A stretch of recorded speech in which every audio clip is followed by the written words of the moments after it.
It is believed that on the cold night of October 30th, 1952, in the quiet Midwestern town of Millers Grove, the Holy Cross Church blew up at exactly 7:35 p.m.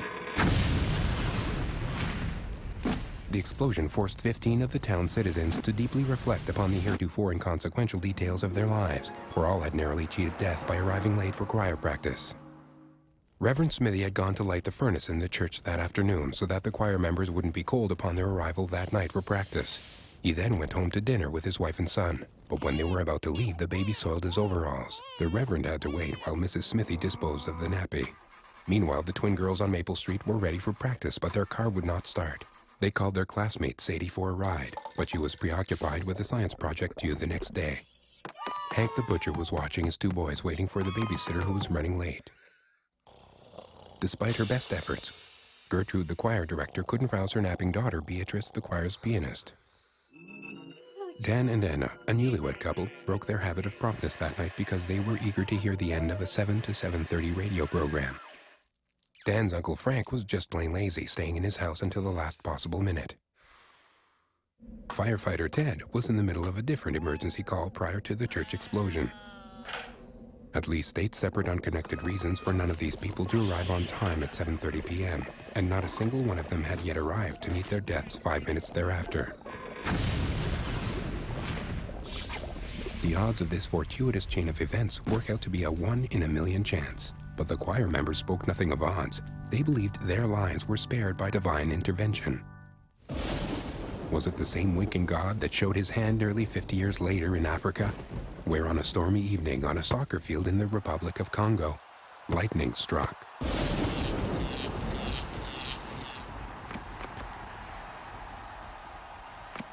Officially, the game ended in a 1-1 tie, but most people would say that the home team lost, seeing as all 11 members of the team were killed, while the football club from the visiting village walked off the field completely unharmed.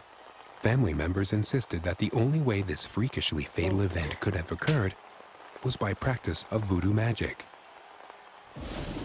An act of God, fate, lady luck, voodoo mind tricks, or simply coincidence.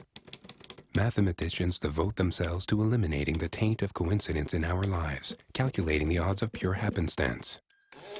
These, the same mathematicians who will attest that if you had an infinite number of monkeys typing on an infinite number of typewriters, they would eventually type out the complete works of William Shakespeare. In fact, these experts would tell us that based on the law of large numbers, freakish events happen more often than you think, for there are 280 million people in America. That means 280 times a day, a 1 in a million shot can occur. Seeing as we often gauge impossible odds to that of getting struck by lightning, if an entire soccer team can be obliterated on any given day, how does that bode for our odds of survival?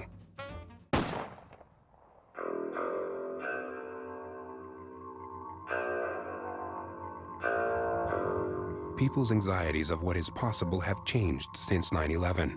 We feel less safe. We are encouraged to be more vigilant. And how can we not be when the signs are everywhere? Death. It's all around us.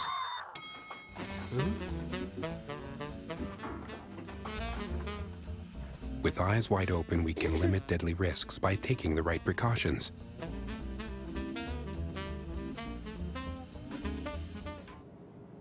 We try to be alert, informed, but are we truly at a greater risk of death than before?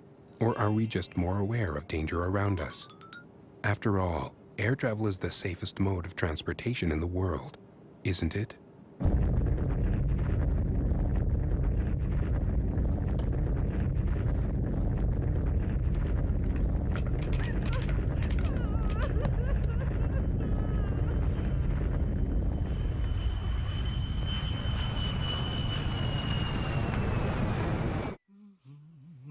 The more personal or unusual the event, the more significance we give it, which is why we tend to react so strongly to incidents that revolve around near death or tragic experiences. We do not deal well with the idea of a random universe and our odds within it. So we comfort ourselves with reasons, patterns, conspiracies, anything to rationalize away the loss of control that coincidence brings.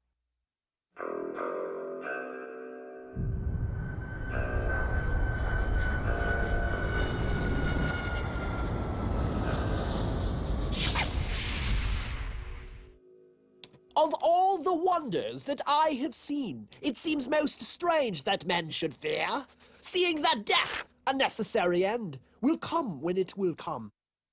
What are the odds that one of our very own monkeys would so thoughtfully remind us that even Shakespeare's Julius Caesar recognized that certain events lie beyond human control? And if all actions are predestined, then really, no one should have to worry about dying. For even if there were no weapons, malfunctions, or lightning bolts in the world, death would still be after us. And to crouch in fear is to surrender any capacity for freedom that we may actually possess.